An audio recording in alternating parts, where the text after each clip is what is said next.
Halo, Assalamualaikum warahmatullahi wabarakatuh. Halo cek-cek semuanya. Kembali lagi dengan saya Deva Ulfa. Jadi, di video kali ini pasti cek-cek semua juga udah pada tahu tentang tragedi kecelakaan kereta api di Bintaro pada tahun 1987 yang menelan banyak sekali korban. Tapi di video kali ini aku bukan mau membahas tentang tragedi kecelakaan di Bintaro, melainkan kisah mistis di kawasan Bintaro ini.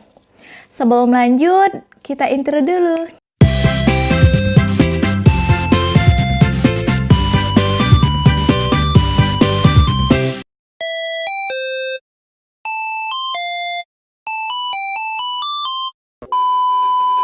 Setan budek atau tuli, kalau di Palembang ini disebut setan peka ya, yang dipercaya sebagai penunggu rel di kawasan Bintaro ini. Warga juga meyakinin kalau setan budek ini adalah arwah dari korban kecelakaan yang nggak tenang atau nggak terima dengan kematiannya. Kenapa bisa disebut setan budek? Karena paling sering orang yang tertabrak oleh kereta api di kawasan Bintaro ini mendadak budek atau tuli, tidak mendengarkan teriakan warga maupun dari tanda sirine kereta api itu sendiri. Pernah ada kejadian, ada seorang pria dari Jawa Tengah yang akan mengunjungi rumah pamannya di kawasan Bintaro ini.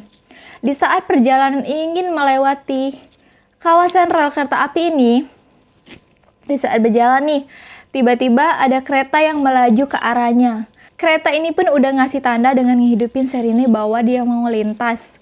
Dan warga-warga di sekitar pun udah juga teriak-teriak ke pria ini kalau ngasih tahu kalau bakal ada kereta yang mau lewat. Tapi si pria ini tidak menghiraukan atau tidak mendengarkan teriak-teriakan dari warga itu tersebut. Hingga akhirnya pria ini pun tewas tertabrak oleh kereta ini. Dan juga sempat ada kejadian lagi nih. Dua ibu-ibu yang lagi ngobrol di samping rel kereta api ini. Saat udah menjelang maghrib, kita panggil aja si Ibu A sama si Ibu B ya. Si Ibu A ini memutuskan untuk pulang ke rumahnya. Jadi si Ibu A ini udah kayak berjalan mau pulang ke rumahnya. Dan si Ibu B ini pun ingin menyeberang karena rumahnya akan melewati rel kereta api ini. Jadi di saat ingin menyeberang, ada kereta yang melaju ke arahnya. Kereta ini pun juga udah ngasih tanda dengan menghidupkan sirinenya. Dan si Ibu A ini juga teman ini udah kayak manggil-manggil, teriak-teriakin dia kalau ada kereta yang bakal ngelaju ke dia. Tapi dia sama sekali nggak denger apapun. Kayak langsung tuli, budek, peka kayak gitu. Pokoknya nggak denger sama sekali teriakan dari temannya ini. Hingga akhirnya ibu ini tewas tertabrak rel kereta ini. Sebelum tertabrak kereta ini, ibu ini pun sempat menoleh temannya tadi dengan memberikan senyuman. Dan itu nggak tahu artinya apa.